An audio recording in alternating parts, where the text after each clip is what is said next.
I'm going to do some, we'll do the letterpress technique. This is another favourite of mine. So what we mean by letterpress is I'm going to pop some ink into the folders now. So let's see if we've got a different folder to show you. We'll go with, I've got so many to choose from today, that one will work nicely. Okay, we've got one with butterflies on, it's always a good one.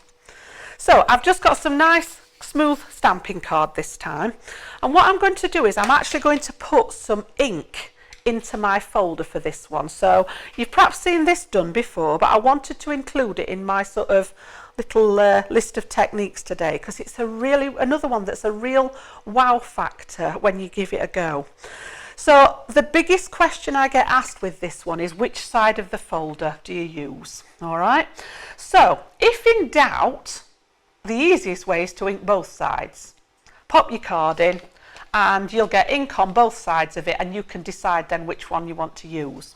But if you're just wanting it on the embossed side, think about what I said at the beginning. You've got one area of your folder that is raised, so that's going to push through your card and raise it up. So technically I'm going to pop my card in there and it's going to meet this side where it's recessed. So what I want to do is pop my ink on what will be the top side of the card. If I popped it on this other side, it would actually be underneath my design. So again, this goes back to embossing and debossing that we talked about at the beginning. And as I say, if it's something you haven't tried before, I would suggest inking both sides and have a look at them both and see which you prefer. But what I'm going to do is I'm going to work on this recessed side. So I've got the details are pushed in on this side and the background is raised. So what I'm going to do is reach for, and I've popped it down, my brayer. And we'll go with some nice turquoise ink so that you can see it. So any of your water-based inks, I've got our Harmony inks here today. If you use a permanent ink, it won't damage your embossing folder. It might stain it, but it still doesn't stop it working. But I prefer to work with the water-based ones, and then you can just wipe it off at the end. So all I'm going to do is load up my brayer, pick some of that ink up, and the reason I like to use the brayer is because you've got a nice even surface going on there. You can take your ink pad straight to the folder.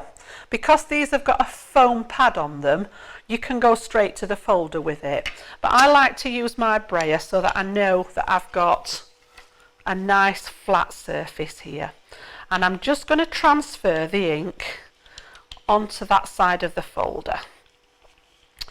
So we can see it on there now. It's picked up some colour. You can see that, I think, from there. Okay. Spread it out. And you'd be surprised. You think, well, there's not a lot on there. It doesn't look too much. Pop the ink pad lid on so that we don't have any accidents. And then what I tend to do is put my cardstock on the other side. And my golden rule to myself once I've done this is I'm going to close it, and at that point try not to move it. So keep it closed, because obviously if you move it you're going to wriggle that design about. 3D folder this time. So can you remember the plates that we said?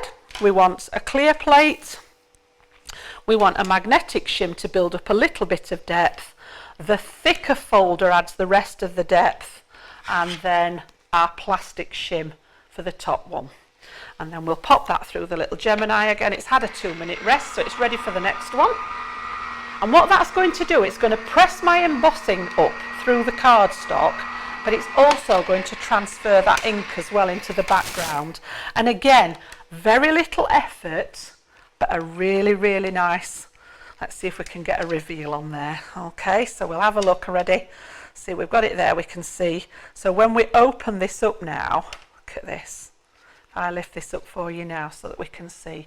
I just think that is stunning. It really is such a simple technique, what we've referred to as a letterpress. So it's pushed the ink into the background, but all the detail where that sculpting was on the embossing folder, it's pushed it through. So you've got the butterflies are raised, this swirl on this side's raised, but the ink's gone through to the back. So again, a really, really nice technique, very little effort, but you get that wow factor on your cards. I would be looking at that one and thinking, right, I might emboss it a second time, cut out the butterflies, layer them up, pop a sentiment on, and your job's done.